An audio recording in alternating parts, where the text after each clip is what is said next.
Sebastian, are you in here?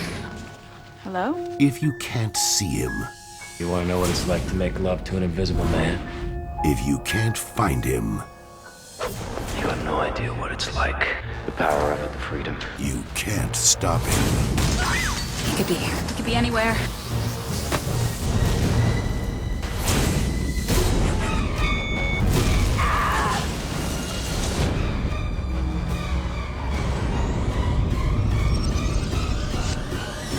Ready? And action. Just cut. Yeah, let's try it again. I have to play a mad scientist in the movie, so it's always helpful to have one around. Acclaimed director Paul Verhoeven has been hailed for his dazzling command of style. His unblinking eye for brutal realism and explicit sexuality always provoke controversy. His films include the erotic thriller Basic Instinct and science fiction blockbusters Total Recall and Starship Troopers. First team, can we have him here, please? We have seen him do the science fiction world so well, and we've also seen him do the psychology of personal relationships and power plays. And this movie really combines the two. What fascinated me was the psychology behind it. What would happen to a guy if you could become invisible, if all societal constraints were removed? It's a very old philosophical theme, and there is a passage in one of the books of Plato, and he says if a man would be able to become invisible, ultimately he would feel like a god and do whatever he likes, if he could get away with it. And action. Are we now to speak there? Paul understands visual effects better than most directors that I know. Action. He moves the camera in such daring and wonderful ways. I mean, which is very difficult at times for visual effects. So, J marker. Go. I had worked enough with special effects to know that almost anything you can imagine can be done. So the real challenge isn't that it's impossible, but how to find a great filmmaker to actually make it part of the drama. Now try again. Let's see that again. That seemed to be it, yeah. I knew that you needed to have Sebastian Cain, Kevin Bacon on the set, even if he was invisible. And that doing this part would lead to a lot of what you would call real straight suffering, because he had to go to a lot of very unpleasant things as an actor. Part of the movie he's completely painted blue. Sometimes he's completely painted black or green. With green contact lenses, green teeth, a green suit, a green hood that kind of feels like your head is in a vice. All right, this is rehearsal. Quiet, please. He has to climb and he has to run and he has to fall. Rain on. He's immersed in water and he's in rain, he's in puddles.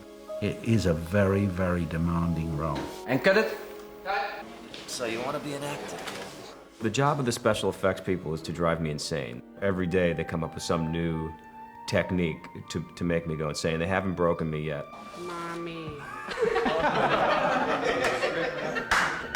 In all honesty, I read the script and I thought, oh, this is easy. This is all digital. And then when we started to discuss it with the special effects supervisor, Scott Anderson, I started to realize that it had to be done in a really different way.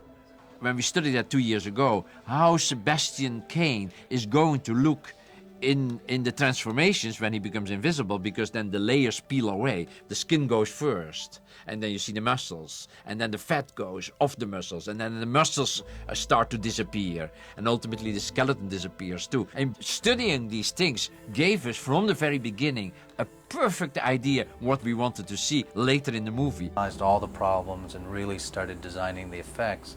It just became absolute that Kevin had to be there to do it. You know, you read a script and you're invisible through 75% of the script and think, well, that's a great gig, I don't have to show up. I think I've been less doubled on this movie than I have on anything else. Even if he's invisible, when we work, he's there. And we get to act with him, and then later they'll actually take him out. A lot of special effects movies, you're working with something that's invisible, and maybe they're holding up a broomstick, but we're always working with a real sense of reality here. The difference with this particular movie is that the main character, Kevin, is a visual effect.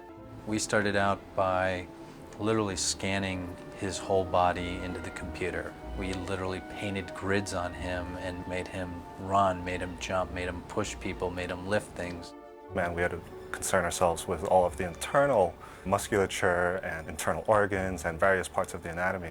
We build a digital likeness, and then we'll put those through various animations and try to best replicate exactly what Kevin is doing in real life. We built a human being from the inside out. I mean, it's kind of godlike in some ways. Go!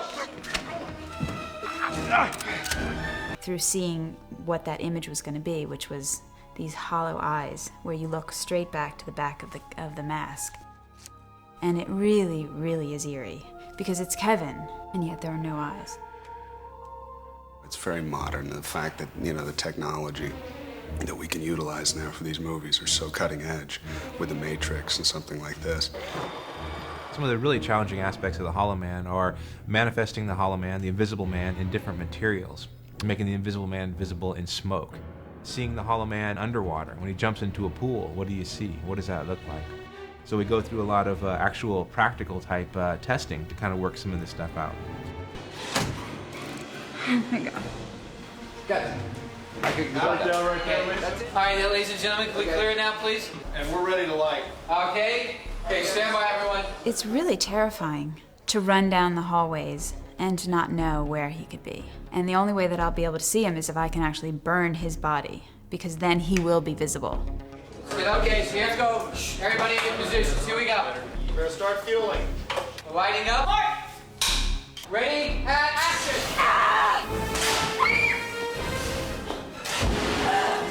It's definitely going to be probably one of the most visual.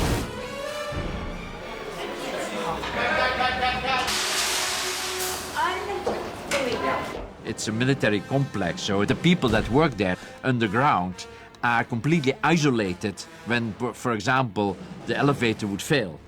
Come on! Can you climb? Do I have a choice? So basically, you had to build that. It was a very difficult set because we had to build a huge construction to hold the set up. Camera's going to one, roll video this way? Yeah, roll video. There's a real elevator there above your actors, hanging above your actors on steel cables.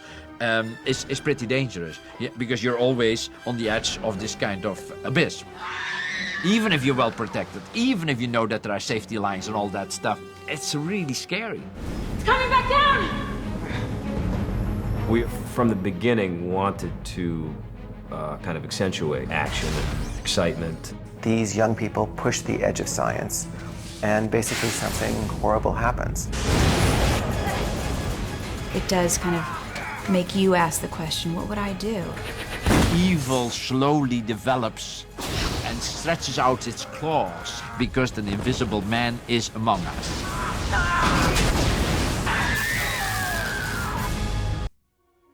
All the fantasies that you might have about what you would do all involve a little darkness. Well, when I was a little kid, it was one of my earliest fantasies, and it was always about, going into girls' locker rooms. And you're gonna try to see things you shouldn't see or hear things you shouldn't hear, and then you don't want to know that, really.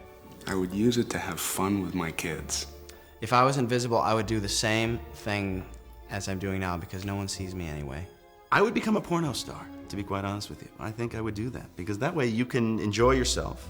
I could still be on film, and my mother would never know. Of course, everybody seems to have had that kind of fantasy or dream or whatever, and we all know it's completely impossible, but that doesn't prevent us to make a movie about it, isn't it?